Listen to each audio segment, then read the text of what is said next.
Hello and welcome to Indus News live from Islamabad. I'm Jawad Tehami and these are the headlines.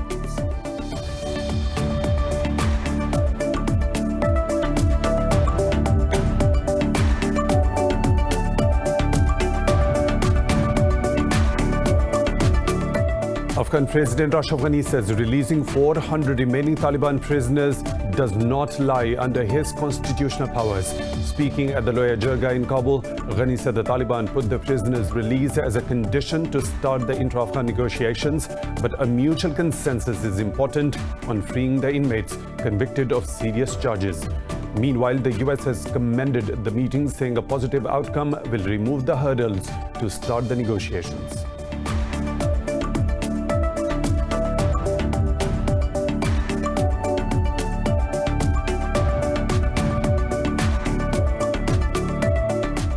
China says it firmly opposes executive orders by the US President Donald Trump to ban transactions with Chinese owners of TikTok and WeChat. Foreign Ministry spokesperson Wang Wenbin says Beijing will defend the legitimate rights and interests of the Chinese businesses. Earlier today, Trump signed orders banning dealings with ByteDance and Tencent.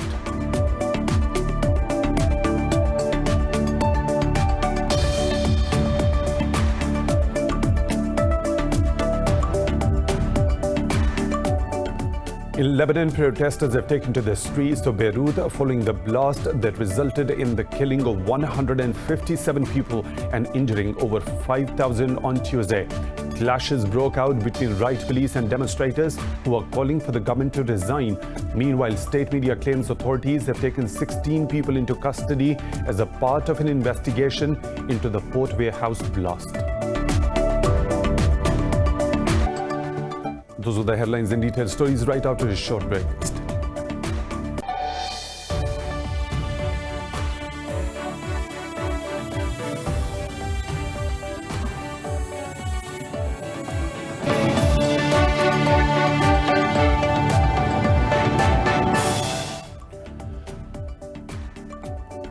Welcome back, and now for the news in detail. Afghan President Ashraf Ghani says releasing 400 remaining Taliban prisoners does not lie under his constitutional powers. Speaking at the Loya Jirga in Kabul, Ghani said the Taliban put the prisoners' release as a condition to start the intra-Afghan negotiations, but a mutual consensus is important on freeing the inmates convicted of serious charges. Ghani said the reason for not releasing the Taliban has been shared with the Taliban. He said the group offered to start the talks within 3 days if their prisoners were released immediately. Meanwhile, Loya Jirga chairman Abdullah says no one will be able to win through war. Therefore, negotiations are very important. Earlier, the US commended the meeting, saying a positive outcome will remove the hurdles to start the negotiations. Pakistan's Prime Minister Imran Khan has held the recent Security Council meeting on occupied Kashmir. In a series of tweets, Khan said the Kashmir issue has to be resolved in accordance with the relevant UNSC resolutions.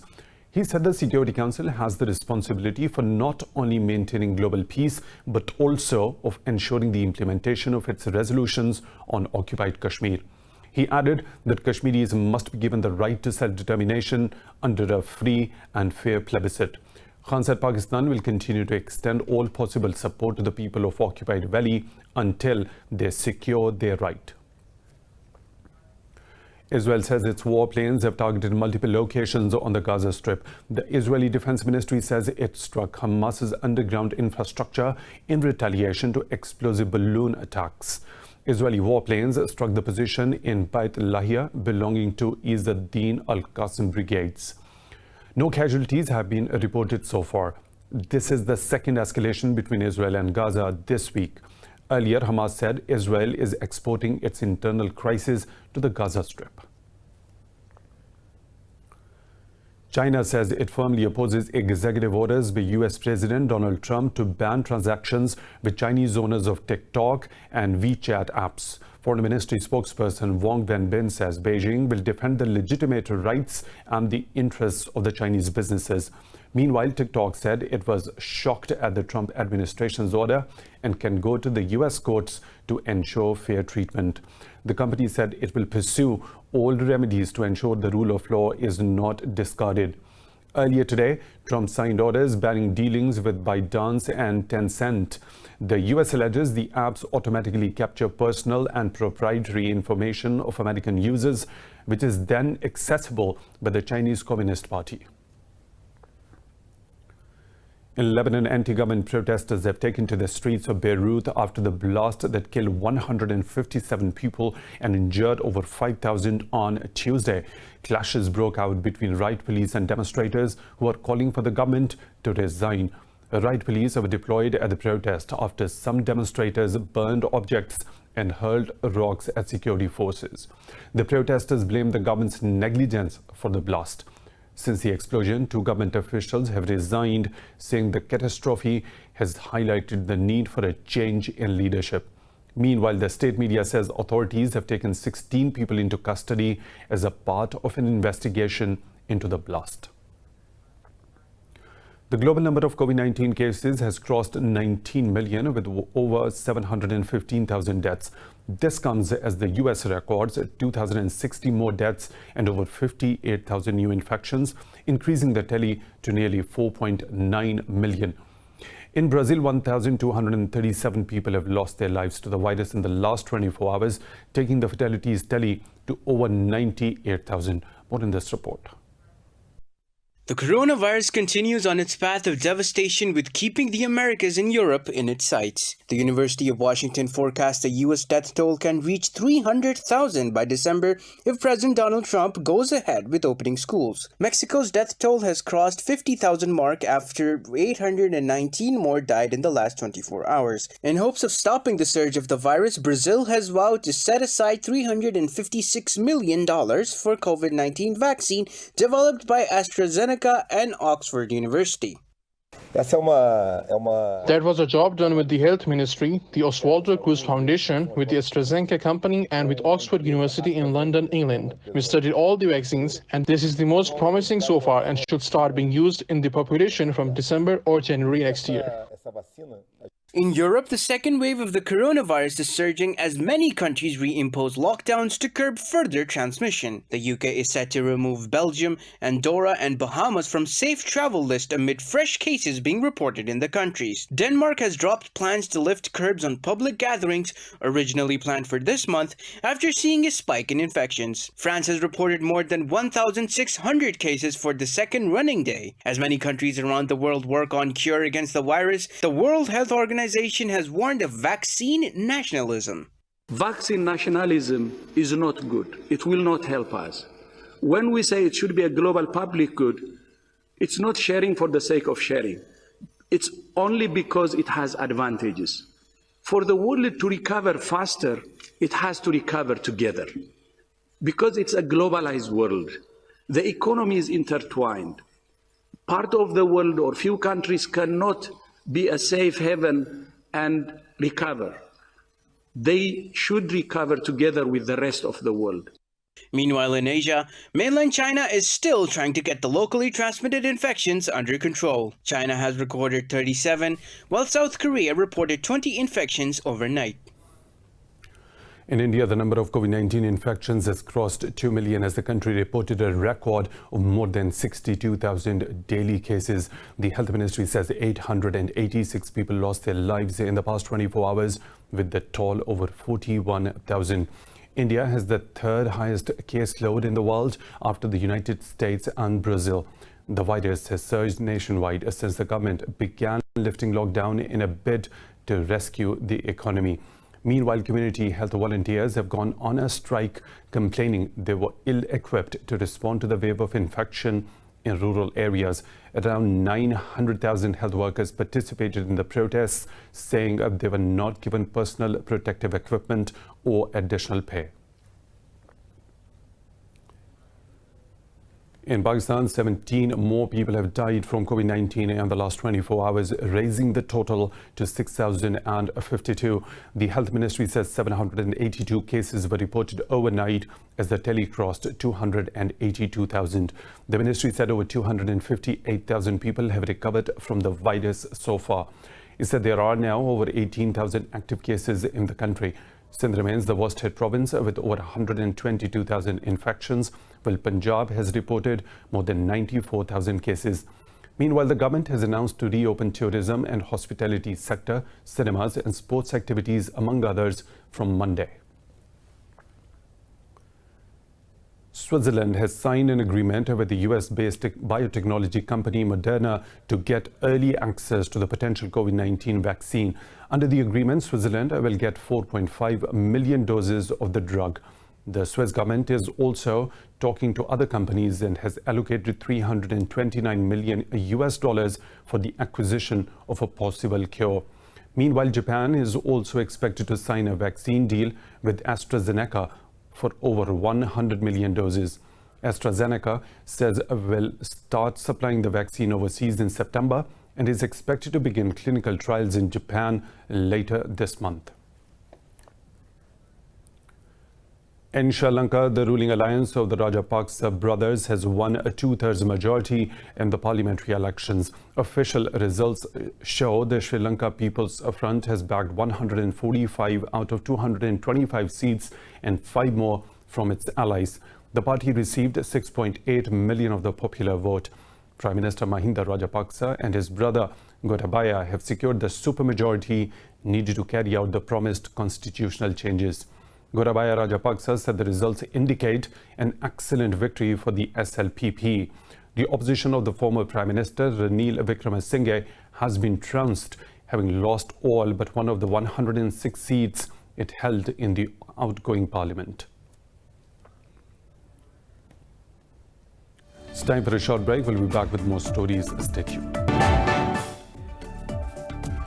Welcome back. U.S. Health Secretary says his upcoming trip to Taiwan is designed to reaffirm Washington's partnership with Taipei. In an interview, Azar praised Taipei for its transparency and cooperation in the public health field. He said the visit is about Taiwan and the U.S. as well as the joint partnership with public health. On Wednesday, China slammed Azar's visit to Taiwan, which Beijing considers a renegade province. Foreign Ministry spokesperson Wang Wenbin said Taiwan remains the most important and sensitive issue in the Sino-US relations. He said Beijing opposed any official interactions between Washington and Taipei. This will be the highest level visit to the territory by a US official in 4 decades. Secretary of State Mike Pompeo says U.S. Special Representative for Iran Brian Hook is stepping down. In a statement, Pompeo said U.S. envoy for Venezuela Elliot Abrams will add Iran to his role following a transition period with Hook. Pompeo did not give a reason for Hook's decision to leave. It was not clear when Hook will finish, but the announcement comes at a crucial time for the U.S. diplomacy on Iran. The UN Security Council prepares to vote next week on a US bid to extend an international arms embargo on Iran. If unsuccessful in extending the arms embargo on Tehran, the US has threatened to trigger a return of all UN sanctions under a snapback process.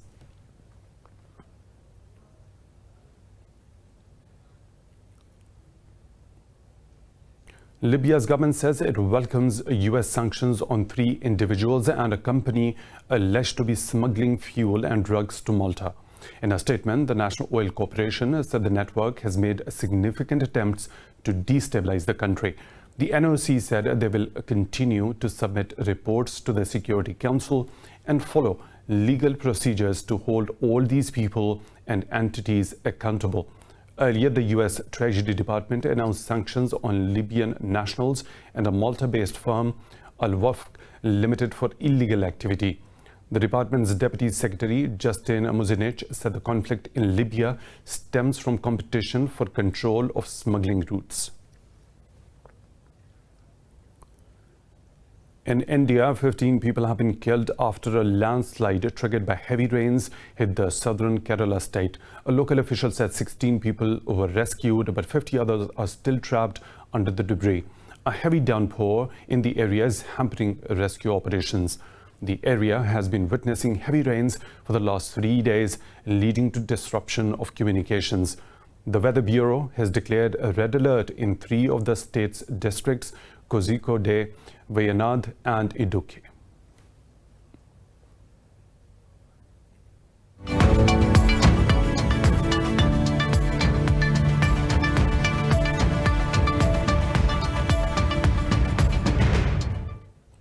European stocks are trading low ahead of a key U.S. federal jobs report and amid rising tensions between Washington and Beijing.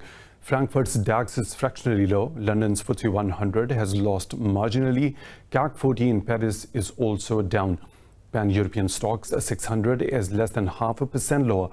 Earlier, stocks in Asia declined over U.S. orders to ban transactions with app giants Tencent and ByteDance. Iraq says it will make an additional cut in its oil production of about 400,000 barrels per day in August, as per the OPEC Plus Supply Reduction Pact.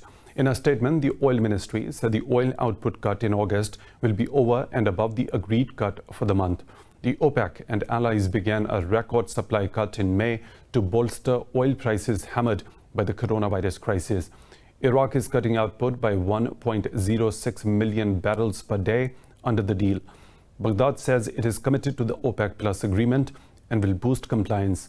The country had told OPEC Plus it will make up for overproduction in May and June through larger cuts in later months. Iraq's total oil exports for July averaged 2.76 million barrels per day.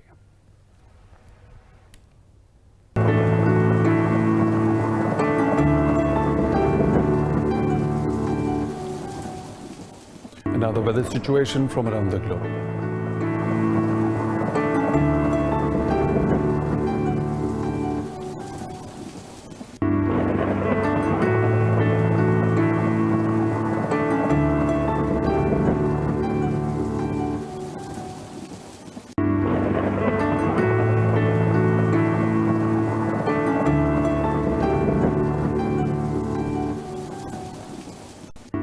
And that is all for now. For the latest updates, you can follow us on social media at Indus.News.